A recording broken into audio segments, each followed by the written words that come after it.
Hello বন্ধুরা, তোমরা সবাই কেমন আছো? আবারও চলে আসলাম আরেকটা খুব সুন্দর ডিজাইনের পিঠে নিয়ে। আশা করি আজকের পিঠের ডিজাইনটা তোমাদের কাছে খুব ভালো লাগবে। বাসি ভাত ফেলে না দিয়ে তোমরা যদি এরকম ডিজাইন করে পিঠে তৈরি করে খাও তাহলে দেখবে দারুণ লাগবে। আজকে আমি তোমাদেরকে দেখাবো বাসি ভাত ফেলে না দিয়ে সুন্দর করে ডিজাইন করে পিঠে তৈরি করে। তাহলে চলো রেসিপিটা শুরু করা যাক। প্রথমে আমি নিয়ে নিলাম রাত্রে কিছু পরিমাণ ভাত ফালিয়ে না দিয়ে পিঠে তৈরি করার জন্য। এইবার ভাতগুলোকে শিলনোড়াতে সুন্দর করে বেটে নেব। এই ভাতগুলো কিন্তু ব্লেন্ডারে ব্লেন্ড করা যাবে না, কারণ পানি ছাড়া ব্লেন্ডারে ব্লেন্ড করা যাবে না। আর এই ভাতগুলোতে পানি দেওয়া যাবে না। আর এখানে নিয়ে নিলাম কিছু পরিমাণ শুকনো চালের গুঁড়ো। ভাতের সাথে এই চালের গুঁড়োটা অ্যাড করব। তোমরা যদি শুধু ভাত দিয়ে এই পিঠাটা তৈরি করো তাহলে কিন্তু শুকানোর পর পিঠাটা ভেঙে যাবে। দেখো বন্ধুরা, ভাতগুলো আমি শিলনোড়াতে বেটে নিলাম আর চালের গুঁড়াটা অ্যাড করে ভালো করে হাত দিয়ে মিক্সড করে নিলাম। ভাতের ব্যাটারটা রেডি করার পর একদম ফ্লাফি হয়, তোমরা দেখবে। এরপর দিয়ে দিলাম স্বাদ মতন লবণ। লবণটা দেওয়ার পর ভালো করে মিক্সড করে নিলাম। তোমরা যদি বাসি ভাত দিয়ে এই পিঠাটা তৈরি করতে চাও তাহলে অবশ্যই শিলনোড়াতে বেটে পিঠাটা তৈরি করবে, না হয় সিরিঞ্জ দিয়ে ব্যাটার বেরিয়ে আসবে না, হাতে ব্যথা হয়ে যাবে। তাই তোমরা অবশ্যই শিলনোড়াতে বেটে পিঠাটা তৈরি করবে। দেখো বন্ধুরা, ভাতের ব্যাটারটা আমি হাত দিয়ে মেখে রেডি করে নিলাম। এখান থেকে কিছুটা পরিমাণ ব্যাটার আমি হালকা অরেঞ্জ কালার করে নেব, কারণ এখানে আমি দুইটা ডিজাইন করে সাইডের অংশটায় আমি অরেঞ্জ কালার দিয়ে হালকা একটা ডিজাইন করে নেব। আর মাঝখানে আমি ভাতের নর্মাল যে হোয়াইট কালারটা হয় এটা দিয়ে আমি ডিজাইনটা করব। একবার দেখলে তোমরা যে কেউ শিখে নিতে পারবে, একদম সহজ একটা ডিজাইন। প্রথমে আমি ব্যাটারের মধ্যে হাত না দিয়ে সিরিঞ্জ বা কলের ভেতর ব্যাটার ভরে নিচ্ছি, এরপর ডিজাইনটা করব। এখানে পিঠে বানানোর জন্য আগে থেকে আমি সাদা একটা পেপারে ত্রিভুজ ডিজাইনটা এঁকে রেখেছি। তোমরাও আমার মতো এরকম আগে থেকে কাগজে ডিজাইন এঁকে পিঠে তৈরি করবে, একদম সুন্দর পিঠে তৈরি করতে পারবে।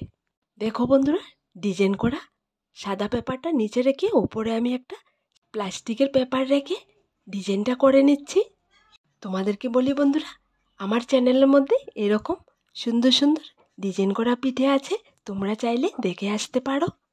আমি এখানে সাদা পেপারে ডিজাইনটা এঁকে করেছি, তোমরা চাইলে কলা পাতার উপরও এই ডিজাইনটা এঁকে পিঠাটা তৈরি করতে পারবে একদম সহজে। তোমাদেরকে বলি বন্ধুরা, আমি ভাতের সাথে সামান্য পরিমাণ চালের গুঁড়ি অ্যাড করে এই পিঠাটা তৈরি করছি। আর তোমরা চাইলে আটা বা ময়দা অ্যাড করেও পিঠাটা তৈরি করতে পারবে। পিঠার সাইডের অংশের ডিজাইনটা আমি ছোট একটা সিরিঞ্জ বা কল দিয়ে করেছি। আর মাঝখানে যে ডিজাইনটা করব আমি মোটা সিরিঞ্জ বা কল দিয়ে করব। এরকম ডিজাইন করে পিঠাটা তৈরি করলে তাহলে দেখবে দুইটা ডিজাইনে একটা পিঠে তৈরি হয়ে যাবে আর দেখতেও খুব সুন্দর লাগবে। দেখো বন্ধুরা, সাইডের ডিজাইনটা করে নিলাম, এবার মাঝখানের ডিজাইনটা করে নিচ্ছি। সবগুলো পিঠে আমি একই ডিজাইন করে বানাবো। এখানে মাঝারি সাইজের বাটিতে এক বাটি ভাত দিয়ে অনেকগুলো পিঠে তৈরি করেছি আমি। ভাত রান্না করে যদি পিঠে তৈরি করা হয় তাহলে স্টিম করার কোনো দরকার হয় না, কিন্তু এখানে আমি ভাতের সাথে কিছুটা পরিমাণ চালের গুঁড়োই অ্যাড করেছি, তাই পিঠেগুলোকে হালকা স্টিম করতে হবে। তোমরা যখন ভাতের সঙ্গে চালের গুঁড়ি দিয়ে পিঠেটা তৈরি করবে অবশ্যই পিঠেটাকে স্টিম করে নেবে, না হয় পিঠেটা ভেঙে যাবে। আশা করি এই নর্মাল পিঠের ডিজাইনটা তোমরা একদম সহজে শিখে গেছো। এক এক করে আমি বাকি সবগুলো পিঠে একই রকম করে করে নিলাম। দেখো দেখতে কতটা সুন্দর হয়েছে। এবার আমি পিঠেগুলোকে স্টিম করে নেব। স্টিম করার জন্য নিয়ে নিলাম একটা স্টিমার, আর চুলোর মধ্যে আগে থেকে আমি পানি বসিয়ে রেখেছি, পানিটাও ফুটে এসছে। স্টিমারের ভেতর দুটো পিঠে আমি সেট করে বসিয়ে দিলাম। 1 থেকে 2 মিনিট ঢাকনা দিয়ে স্টিম করে নিলাম। দেখো পিঠেটা খুবই সুন্দর হয়েছে। এবার নামিয়ে নেব। এতটাই ভাব ছিল যে পিঠেটা ভালো করে দেখা যাচ্ছে না। এক এক করে সবগুলো পিঠে স্টিম করে নিলাম আর পেপার থেকে ছাড়িয়ে বড় একটা স্টিলে থালিতে নিয়ে নিলাম। এবার রোদ্রের মধ্যে দিয়ে উল্টিয়ে পাল্টিয়ে ভালো করে শুকিয়ে নেব। তোমাদেরকে বলি বন্ধুরা, আজকের এই পিঠের ডিজাইনটা তোমাদের কাছে কেমন লাগলো ছোট্ট একটা কমেন্টে লিখে জানাবে। উল্টিয়ে পাল্টিয়ে পিঠেগুলো সুন্দর করে শুকিয়ে নিলাম। দেখো পিঠেগুলো দেখতে কতটা সুন্দর হয়েছে। তেলের উপর দিয়ে ভাজলে হয়ে যাবে একদম মুচমুচা ফুলকো ফুলকো পিঠা।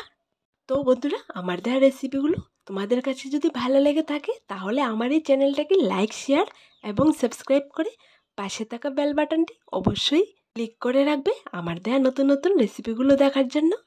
আবার দেখা হবে নতুন একটা রেসিপির সাথে। সবাই ভালো থেকো, সুস্থ থেকো।